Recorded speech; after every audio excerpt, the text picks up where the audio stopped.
Assalamualaikum warahmatullahi wabarakatuh. Selamat pagi semuanya. Apa kabar? Semoga selalu dalam perlindungan Tuhan Yang Maha Esa. Hari ini saya akan mempresentasikan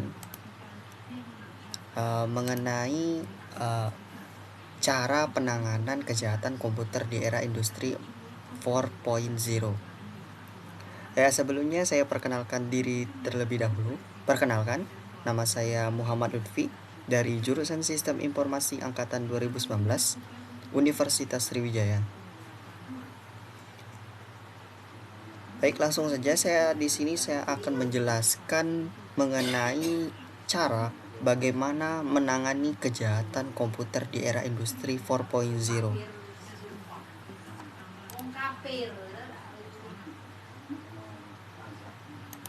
Oke, sebelum kita masuk ke pembahasan, kita harus tahu terlebih dahulu apa itu revolusi industri 4.0 dan apa itu kejahatan komputer. Revolusi industri 4.0 atau dikenal dengan istilah cyber physical system merupakan suatu revolusi yang menitik beratkan pada otomatisasi serta kolaborasi antara teknologi cyber. Jadi pada revolusi industri 4.0 ini seluruh teknologi itu sudah saling teknologi informasi itu sudah saling berkolaborasi dengan industri-industri seperti seperti industri perdagangan ataupun industri semacam industri minyak ataupun industri yang lainnya itu sudah menggunakan teknologi cyber ataupun teknologi informasi yang mana menyebabkan arus informasi itu menjadi begitu cepat, dan berbagai teknologi ini telah berkembang dengan begitu canggih sehingga tidak ada batasan atau dinding antara satu orang ke orang lainnya, gitu kan. Seperti contoh sosial media sekarang, Instagram itu sudah banyak orang-orang atau user yang sudah saling mengenal tanpa ada dinding batasan gitu. Tidak harus bertemu satu sama lain, sudah bisa saling mengenal gitu. Kemudian ada kejahatan komputer. Apa itu kejahatan komputer? Kejahatan komputer itu merupakan setiap perilaku ilegal, tidak etis atau tidak sah terkait dengan pemrosesan otomatis dan atau transmisi data. Jadi kejahatan komputer atau bisa disebut dengan cybercrime ini merupakan kejahatan yang dilakukan pada dunia cyber atau dunia maya melalui media internet atau transmisi data. Jadi kejahatan komputer ini adalah kejahatan yang terjadi di dunia maya melalui media internet sebagai transmisi data atau sebagai medianya ya. Dikarenakan industri 4.0 tadi menyebabkan arus informasi yang begitu cepat, maka dapat menyebabkan adanya resiko terjadinya kejahatan komputer yang begitu tinggi. Terus yang jadi pertanyaan nih, bagaimana cara menangani kejahatan komputer itu agar tidak terjadi pada diri kita gitu. Akan kita bahas ke selanjutnya ya. Sebelum itu, apa sih yang menyebabkan terjadinya kejahatan komputer atau cybercrime itu sendiri? Yaitu yang pertama itu adalah kesempatan. Mengapa kesempatan? Jika ada sebuah pepatah mengatakan jika ada kesempatan dalam kesempitan ya. Jadi orang-orang melakukan kejahatan komputer itu dikarenakan ada kesempatan. Seperti contoh, jika suatu sistem itu memiliki celah keamanan yang lemah ataupun celah keamanan yang bagi orang-orang yang sering melakukan kejahatan komputer seperti hacker, mereka melihat ini sistem kesehatan di suatu daerah gitu. Ini sistem ini kayak memiliki celah keamanan yang lemah gitu. Jadi mereka karena ada kesempatan, jadi mereka mencoba-coba untuk meretas sistem tersebut. Berbagai motif ada banyak sebenarnya. dan dikarenakan ada kesempatan ini maka mereka melakukan kejahatan komputer tersebut. Adapun yang kedua yaitu sebagai peringatan. Peringatan di sini itu dimaksudkan adalah sebagai contoh memberi peringatan kepada seseorang ataupun suatu instansi ataupun pemerintah sebagai bentuk dari aspirasi atau pendapat, bisa juga sebagai bentuk ancaman ataupun sebagainya. Sebagai contoh seperti kasus pada sistem informasi kepolisian di Indonesia yang diretas oleh hacker dari luar negeri. Itu dia meretas dikarenakan melihat kondisi di Indonesia itu sudah, menurutnya sudah kacau. Jadi dia menyampaikan sebuah pendapat atau aspirasi atau peringatan kepada pemerintah Indonesia agar lebih memperhatikan rakyat-rakyat kecil dan masyarakat-masyarakat yang hidup di negara Indonesia gitu. Dia prihatin, kemudian dia memberikan peringatan itu kepada pemerintah Indonesia agar lebih care terhadap rakyatnya. Kemudian yang ketiga itu kebutuhan hidup. Ya, tidak bisa dipungkiri lagi ada beberapa orang yang melakukan tindak kejahatan komputer itu karena demi memenuhi kebutuhan hidup. Ya, untuk hidup kita perlu seperti uang, makanan, minuman. Jika tidak ada uang, tidak ada makan minuman, maka kita akan mati karena motif inilah, ini motif umum ya, motif inilah yang menyebabkan kejahatan komputer. Mereka sebagai contoh meretas suatu sistem atau mensabotase suatu sistem, melakukan tindakan penipuan dan selain sebagainya sebagai bentuk untuk mendapatkan pundi-pundi uang gitu. Adapun yang keempat itu dikarenakan niat jahat. Niat jahat di sini dimaksudkan seperti balas dendam gitu. Ada beberapa orang yang melakukan tindak kejahatan komputer karena memiliki niat jahat gitu. Apakah dia iri dengki terhadap seseorang ataupun ingin membalas dendam kepada seseorang, maka ia melakukan kejahatan komputer seperti menghack akun pribadi milik seseorang. Kalau seperti kita contoh tuh kita zaman dulu tuh yang masih pakai Facebook itu ada beberapa orang-orang iseng yang menghack Facebook seseorang untuk melihat data-data privasi seseorang gitu. Dikarenakan ya karena niat jahat, karena keingintahuan dan lain sebagainya gitu. Ya, sebenarnya penyebab terjadinya itu ada dari berbagai aspek ya sebenarnya. Tapi dari keempat ini yang paling umum itu adalah 4 poin ini menurut saya.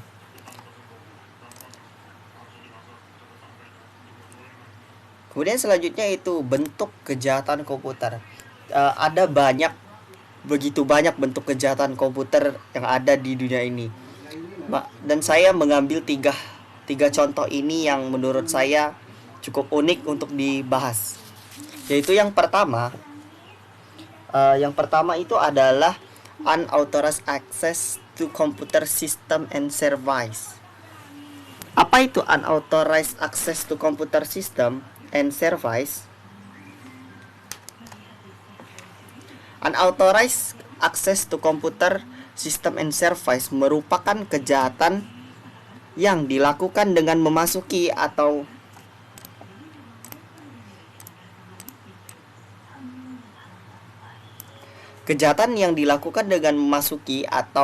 menyusup ke dalam suatu sistem jaringan komputer secara tidak sah, tanpa izin atau tanpa sepengetahuan dari pemilik sistem jaringan komputer yang dimasuki.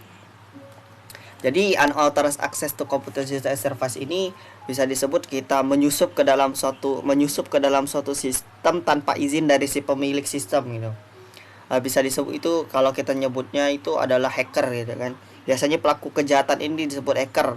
Adapun yang pelakunya yang meretas dan menghancurkan sistem tersebut disebut dengan cracker. Mereka melakukan sabotase ini ada berbagai kepentingan gitu. Sebagai contoh seperti pencurian informasi yang penting dan rahasia demi kepentingan pribadi ataupun bisa jadi atas suruhan seseorang gitu.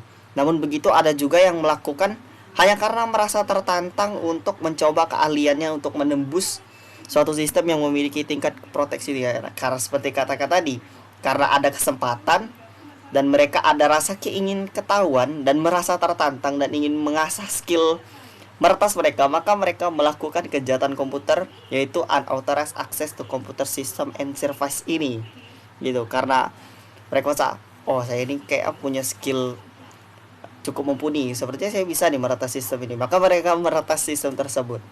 Kemudian yang kedua yaitu illegal content. Apa itu illegal content? Illegal content itu merupakan kejahatan dengan memasukkan data atau informasi ke internet tentang sesuatu hal yang tidak benar, tidak etis, dan dapat dianggap melanggar hukum atau mengganggu ketertiban umum. Ya, sebagai contoh illegal content itu seperti menyebarkan hoax, kemudian menyebarkan video-video tidak benar, kemudian pornografi dan lain sebagainya. Itu merupakan illegal content yang merupakan yang bagaimana yang informasi yang dimasukkan ke internet itu mengenai sesuatu yang tidak benar dan tidak etis gitu. Di sini ada undang-undangnya ya, ada undang-undang untuk undang-undang mengenai illegal content ini adalah undang-undang ITE yang sering kita dengar di berbagai berita. Jadi kegiatan komputer yang illegal content ini itu ada kejahatan yang melanggar hukum, karena ada undang-undang yang melanggar hukum dan mengganggu ketertiban umum, seperti berita hoax tadi. Misal contoh berita hoax mengenai bahwa vaksin COVID-19 itu berbahaya gitu kan. Ada ya saya pernah beberapa kali membaca artikel tersebut. Nah, sebenarnya yang seperti itu ada hukumnya gitu. Kalau kedapatan melakukan kejahatan itu, maka terkena undang-undang dan dapat dipenjara gitu. Adapun yang ketiga yaitu cyber espionage. Apa itu cyber espionage? Cyber espionage merupakan kejahatan yang memanfaatkan jaringan internet untuk melakukan kegiatan mata-mata terhadap pihak lain dengan memasuki sistem jaringan komputer atau komputer network system pihak sasaran. Jadi cyber espionage ini merupakan suatu tindak kejahatan yang berbentuk memata-matai seseorang melalui jaringan sistem. Sebagai contoh, misalnya kita sedang kalau saya pernah baca kasus ya, seperti misal ada wifi di tempat umum, terus kita disuruh memasukkan beberapa kode, terus ada beberapa tombol untuk OK atau akses. Kemudian ada seseorang seseorang itu tersebut karena tidak tahu dia ingin menggunakan wifi gratis, tapi dia nggak tahu kalau itu bisa terjadi cyber espionage. Kemudian dia melakukan mengokekan tanpa membaca terlebih dahulu penjelasan yang ada di handphone misalnya. Kemudian dia izin akses, dan kemudian orang yang melakukan cyber espionage itu mendapat akses ke jaringan sistem yang pemilik dari yang ingin melakukan wifi gratis tadi. Itu bisa langsung dari jauh, langsung bisa mengakses kamera dari smartphone yang pemilik tadi. Jadi dia bisa melakukan mata-mata, mengambil data-data informasi rahasia dan lain sebagainya yang digunakan untuk diri sendiri ataupun digunakan untuk dijual ke orang lain ataupun sebagainya. Kemudian dikarenakan tadi berbagai bentuk kejahatan komputer, di sini saya ada data statistik cybercrime atau kejahatan komputer yang ada di Indonesia. Ini dikutip dari laman lokadata.beritatagar.id yang bersumber dari patroli cyber pada tahun 2019 sampai 2020. Kejahatan cyber di Indonesia sudah dilaporkan sebanyak 6.388 kasus sejak tahun 2019 hingga 22 Mei 2020. Kejahatan tersebut yang paling banyak merupakan penyebaran konten provokatif, yakni 2.584 laporan. Adapun ada beberapa yang lain, yaitu seperti kasus penipuan online, ada kasus pornografi, ada kasus illegal content tadi, akses ilegal, ada kasus pencurian data. Mulai dari kurang lebih yang paling banyak itu adalah penyebaran konten provokatif. Ya, penyebaran konten provokatif seperti kritik-kritik yang tidak berdasar ataupun kritik-kritik yang disekiranya mengundang provokasi beberapa lini masyarakat seperti di Indonesia di sini terkenal terkenal dengan beberapa berita-berita provokasi yang berita-berita kontroversial demi menaikkan rating dan lain sebagainya tanpa melihat dampak dari konten-konten tersebut. Padahal sebenarnya banyak konten-konten yang lain yang dapat menjadi edukasi walaupun tidak harus memprovokasi orang lain. Entah apa penyebabnya ya, tapi itulah kebiasaan ataupun kebiasaan masyarakat Indonesia yang membuat stigma masyarakat Indonesia itu buruk baik di negara sendiri maupun di negara luar. Oke, Mas, kita masuk ke pembahasan utama. Bagaimana sih cara penanganan dari kejahatan komputer itu tersendiri di era industri 4.0 ini? Adapun caranya itu kembali dari diri kita masing-masing agar kita lebih berhati-hati pada saat menggunakan komputer dari internet serta memikirkan dampak apa saja yang akan ditimbul akibat kejahatan tersebut. Jadi kembali lagi ke diri kita masing-masing, kita harus lebih berhati-hati, lebih care lagi terhadap ketika kita ketika kita mengakses suatu website ataupun mengakses suatu sistem, kita harus lebih berhati-hati, membaca lebih banyak, terus banyak-banyak mencari informasi ataupun pengetahuan mengenai kejahatan komputer dan kejahatan komputer apa saja jenis-jenis kejahatan komputer yang bisa menyebabkan kerugian terhadap diri kita gitu. Seperti konten-konten ilegal ataupun berita provokasi seperti yang tadi, itu kita dari diri kita sendiri memfilternya. Bagaimana cara memfilter hal tersebut. Ketika kita membaca suatu berita, kita cek dulu beritanya, benar gak beritanya ini, sumbernya dari mana, apakah berita ini hoax atau bukan. Ya, dari diri kita sendiri untuk menjaga jari kita agar tidak menjaga jari kita mulut kita untuk tidak melakukan ataupun menyebarkan informasi secara eksplisit atau secara terang-terangan tanpa membaca terlebih dahulu apa ya isi dari informasi tersebut gitu. Terus tadi juga harus kita memikirkan juga dampak apa saja yang akan ditimbulkan akibat dari kejahatan tersebut. Kita harus mikirin kalau kita ngelakuin kejahatan komputer ini, apa sih dampaknya bagi orang lain, apa sih bagi diri kita sendiri, apakah merugikan orang lain ataupun selain sebagainya. Misal kita meretas suatu sistem, apakah saat kita meretas sistem tersebut, apakah sang pemilik sistem akan dirugikan atau enggak. Jadi kita harus memikirkan dampak-dampak yang akan terjadi akibat dari perbuatan kejahatan kita, akibat dari perbuatan diri kita sendiri. Ya, pada intinya di kesimpulannya yaitu kita harus lebih care atau lebih berhati-hati terhadap menggunakan komputer dan internet atau berselancar di dunia maya agar kita terhindar dari kejahatan komputer itu tersendiri. Ya, mungkin itu saja yang dapat saya sampaikan. Apabila ada kekurangan ataupun kesalahan, saya mohon maaf. Pada Allah saya mohon ampun. Wassalamualaikum warahmatullahi wabarakatuh. Terima kasih semuanya yang sudah menonton.